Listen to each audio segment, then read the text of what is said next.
Opa, fala aí, beleza?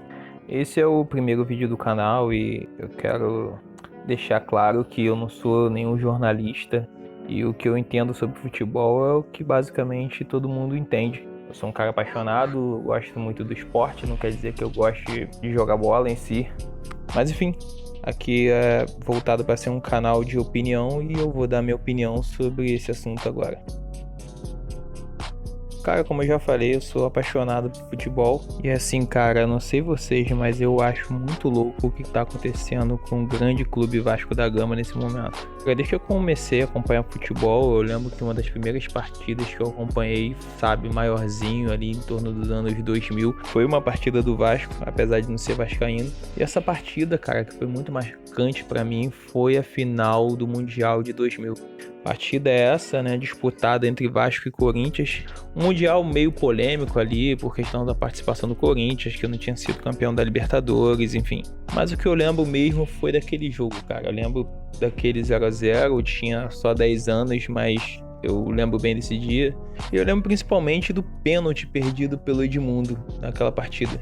Por mais que todo mundo que estivesse perto de mim naquele dia não era vascaíno, mas, cara, tinha um sentimento meio ruim, porque a gente é do Rio de Janeiro, enfim. O Vasco tinha um timão e não rolou. O Vasco perdeu aquele título. Mas apesar disso, eu nasci na década de 90 e, volto a dizer, comecei a entender um pouco mais de futebol ali nos anos 2000. E a principal lembrança que eu tenho dos anos 2000 ali de um clube vitorioso, na verdade, é o Vasco.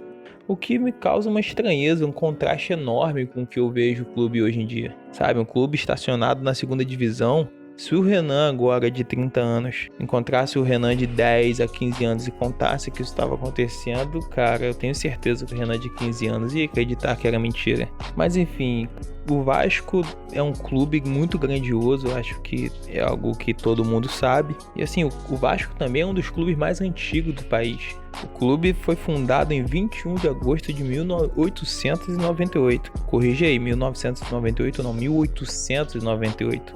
Cara, é muito antigo o clube. O que eleva ele no status de um clube altamente tradicional do nosso futebol.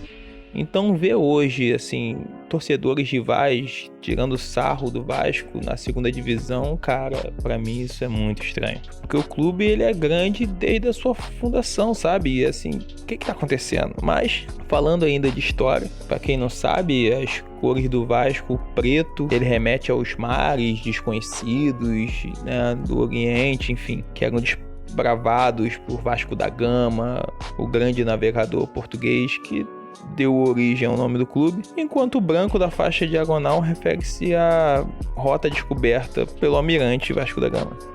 Só que o preto e branco, na verdade, do escudo e da camisa, acaba se encaixando também na ideia e um dos maiores orgulhos da torcida do Vasco, que é a luta pelo racismo e o posicionamento, na verdade, pelo racismo do clube.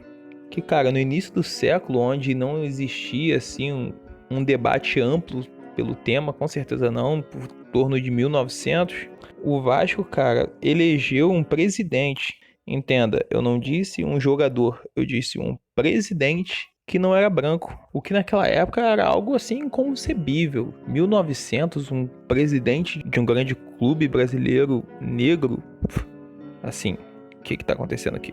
E os vascaínos naquela época bateram no peito e colocaram Cândido José de Araújo no degrau mais alto do clube, que era tido como mulato, como não branco, mas não como negro naquela época. Talvez negro fosse muito pesado para aquela sociedade, talvez. O mais importante é a história do Vasco, o que ele fez naquele momento e que impacta no futebol até hoje. Cara, outro ponto muito curioso também, que enquanto eu tava fazendo minhas leituras para poder dar minha opinião aqui sobre o que tá acontecendo com o Vasco nesse vídeo, é que eu descobri que o Vasco, na verdade, é o único clube do Brasil que pode levar o título de Real no nome. É real mesmo, assim, como Real Madrid, Real Sociedade, o Vasco ele tem título real para colocar no seu nome. Ele poderia se chamar Real Clube Vasco da Gama. Isso porque teve um decreto louco lá em Portugal, assim, de muito tempo atrás, que o Duque de Bragança conferiu ao Vasco esse título, mas que por alguns problemas burocráticos Brasil e Portugal, esse título não pôde ser dado ao Vasco, e em 2017 agora teve uma batida de martelo e o Vasco pode usar esse nome. Cara, que é um negócio muito maneiro, assim. Pra você ter que mudar mais ainda a grandiosidade do clube. Assim, voltando, quando eu comecei a acompanhar futebol, cara, o Vasco já tinha um trajeto vitorioso ao longo dos seus 100 anos. Já tinham 3 campeonatos brasileiros, uma Libertadores, mais de 20 estaduais, enfim, uma história gigantesca. E voltando a falar, como eu acompanhei ali a partir dos anos 2000 o clube naquele Mundial, apesar de ter perdido, mas que o Vasco tinha passado por grandes clubes naquela competição, apesar de perder esse título, no final do ano ainda foi sagrado com um título brasileiro, né? O título da Copa João Avelange, em cima do São Caetano, enfim, toda aquela festa. Teve o caso do uniforme usado com o logo do SBT para confrontar a Globo, teve a questão da queda da arquibancada, mas no final das contas, apesar de todas essas coisas estranhas que aconteceram nessa final, o Vasco sagrou o seu 4º título brasileiro, cara, em 2000. Entretanto, a partir daí, o clube foi definhando.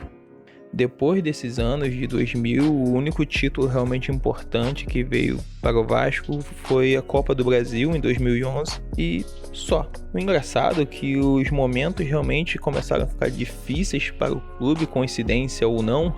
É lógico, depois de uma história de administrações desastrosas, mas as coisas realmente começaram a ficar difíceis depois que o seu maior ídolo assumiu a presidência do clube. Roberto Dinamite, maior artilheiro da história do Vasco, em 2018 assumiu a presidência do clube e, coincidência ou não, em 2018 houve a primeira queda para a segunda divisão. Cara, eu lembro bem desse dia, eu estava em um ônibus voltando de viagem e enfim, foi o primeiro grande clube que eu vi sendo rebaixado.